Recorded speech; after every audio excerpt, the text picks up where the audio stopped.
Oi pessoal, tudo bem com vocês?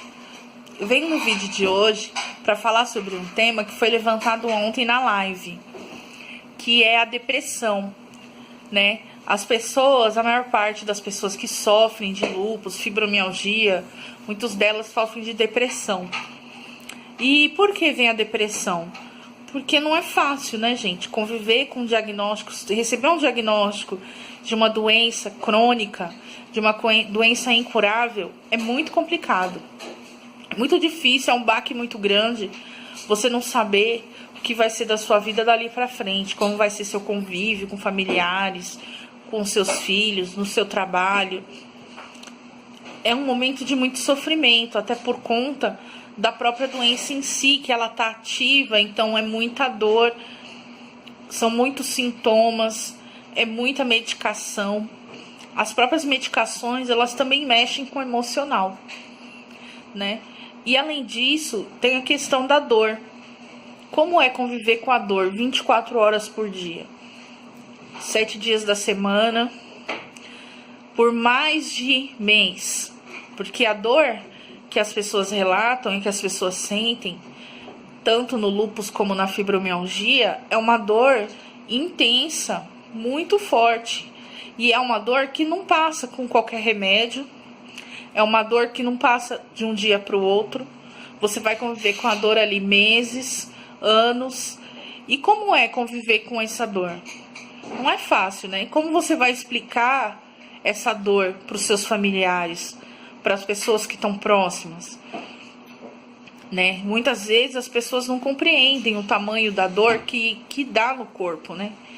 Então, tudo isso, essa incompreensão, a questão da aparência, que muitas vezes com o lúpus, ela fica muito abalada, né? Por conta do cabelo que cai, das feridas, do rash, malar. Então, quer dizer, tudo isso mexe muito com o emocional.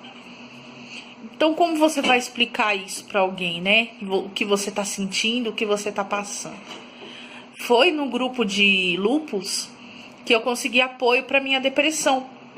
Muitas vezes a pessoa acha que depressão é igual na novela. A pessoa fica deitada na cama, só deitada na cama, não quer falar com ninguém, não quer ver ninguém. Mas nem sempre a depressão é assim. No meu caso, ela não foi assim. Eu não ficava só na cama. No meu caso, demorou muito para eu perceber que eu tinha depressão. Por quê? Porque eu levantava todo dia, eu ia nos médicos, eu fazia as coisas. Só que a depressão, no meu caso, ela foi diferente.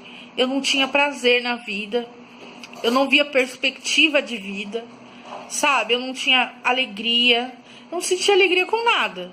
Mas as pessoas olhavam pra mim e achavam que eu tava normal, porque eu tava levantando, cuidando da minha vida, fazendo as minhas coisas.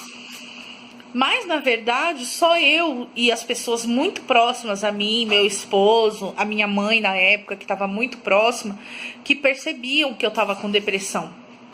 Então, às vezes você acha que não está com depressão, mas procure analisar se você realmente está se sentindo bem. É muito difícil, às vezes, a gente procurar ajuda. No meu caso, não foi diferente. Foi muito difícil eu aceitar que estava com depressão.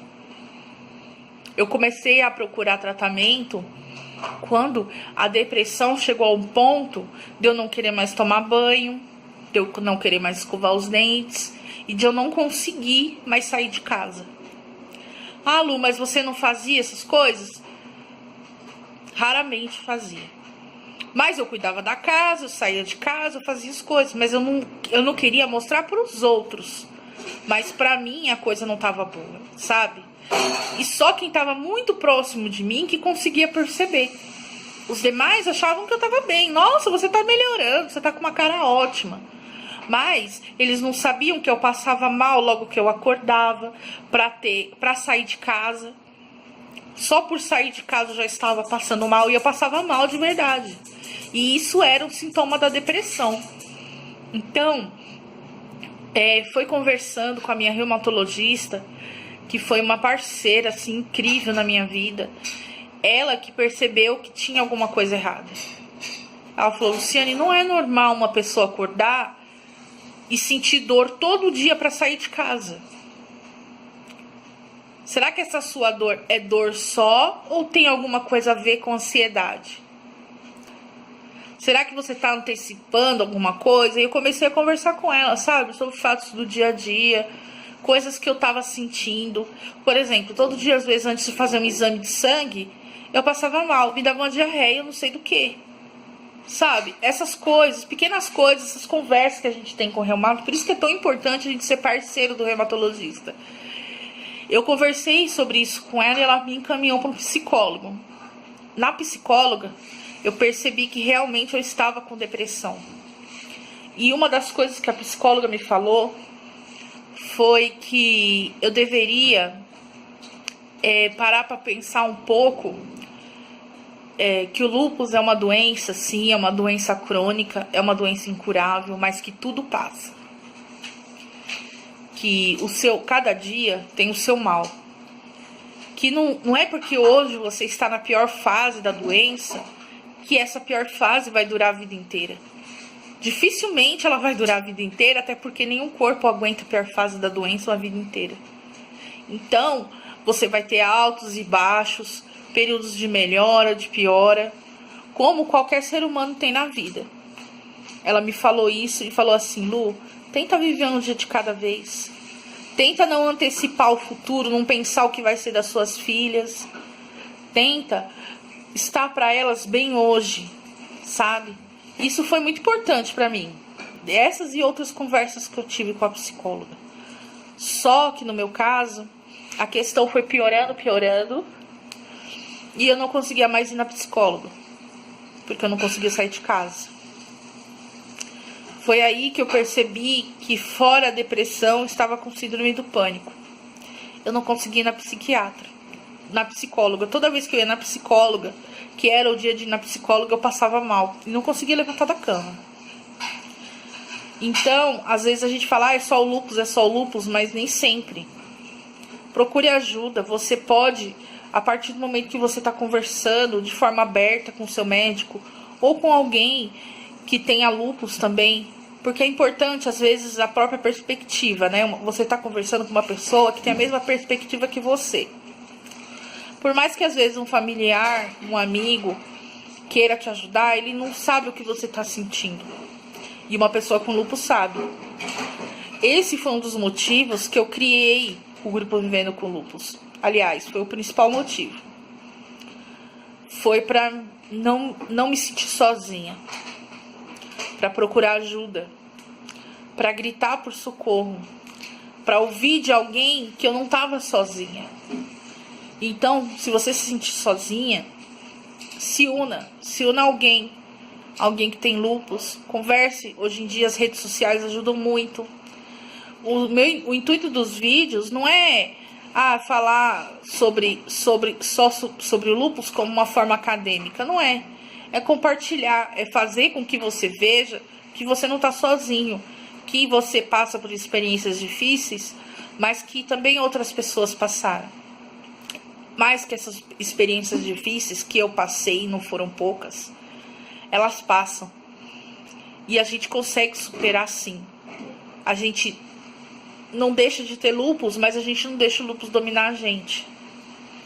Na verdade, a gente aprende a viver com lúpus, né? Por isso que o grupo se chama Vivendo com Lúpus.